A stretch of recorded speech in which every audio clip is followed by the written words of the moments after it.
Pada 20 April, Menteri Pertahanan Polandia, Mariusz Błaszczak, memastikan bahwa beberapa lusin pesawat tempur F-15 dan F-16 Amerika Serikat telah tiba di Polandia. Perlu dicatat bahwa ini dilakukan untuk tujuan latihan transfer pasukan secara cepat. Komando Angkatan Darat Amerika Serikat belum mengklarifikasi apakah akan ada lebih banyak transfer pasukan yang serupa. Hal ini dilaporkan oleh Dialog UA dengan mengacu pada Twitter dari Kepala Kementerian Pertahanan Polandia, Mariusz Błaszczak.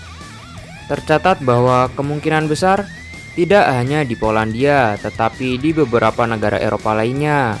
Błaszczak memastikan bahwa pesawat tempur F-15 dan F-16 tidak hanya mendarat di lapangan udara Polandia.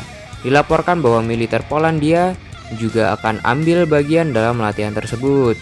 Perhatikan, di bawah para pejuang dipindahkan di bawah perbatasan dengan Ukraina dengan latar belakang penarikan pasukan Rusia ke Crimea dan Donbas.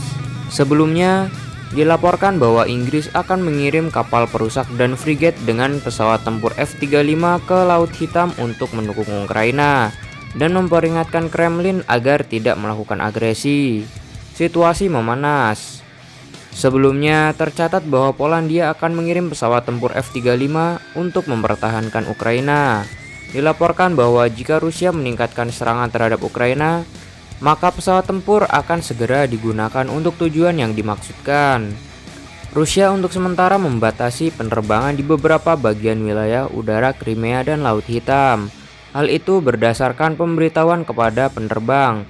Daerah itu telah dinyatakan berbahaya sementara untuk penerbangan pesawat, ungkap dokumen itu. Zona pembatasan penerbangan meliputi beberapa wilayah di bagian selatan Crimea, dari Sevastopol ke Feodosia, perairan yang berbatasan dengan pantai selatan Crimea, dan bagian dari perairan internasional Laut Hitam. Pada 14 April, Rusia mengumumkan mereka menghentikan kemungkinan pelayaran kapal perang asing melalui perairannya di Laut Hitam dari 24 April hingga 31 Oktober. Langkah itu dilakukan sehari setelah Menteri Pertahanan Rusia Sergei Shoigu mengatakan Rusia mengambil langkah-langkah dalam menanggapi ancaman dari NATO. Dalam keterangan terpisah, Wakil Menteri Luar Negeri Rusia Sergei Ryabkov menjelaskan pembatasan tersebut hanya berlaku untuk kapal perang, bukan untuk kapal perdagangan dan sipil. Menanggapi protes dari Kiev yang menuntut pembatasan, Ryabkov mengatakan tidak ada pembatasan yang diberlakukan untuk penggunaan pelabuhan Ukraina di Laut Azov dan untuk perdagangan dan pelayaran sipil di wilayah tersebut.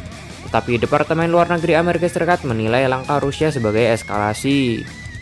Konflik di tenggara Ukraina telah meningkat dalam beberapa pekan terakhir. Kiev dan separatis yang didukung Rusia saling menuduh melanggar gencatan senjata. Dalam beberapa pekan terakhir, Rusia telah mengumpulkan pasukan yang siap tempur di dekat perbatasan Ukraina, yang diungkap sebagai pasukan Rusia terbesar sejak pencaplokan Crimea pada 2014.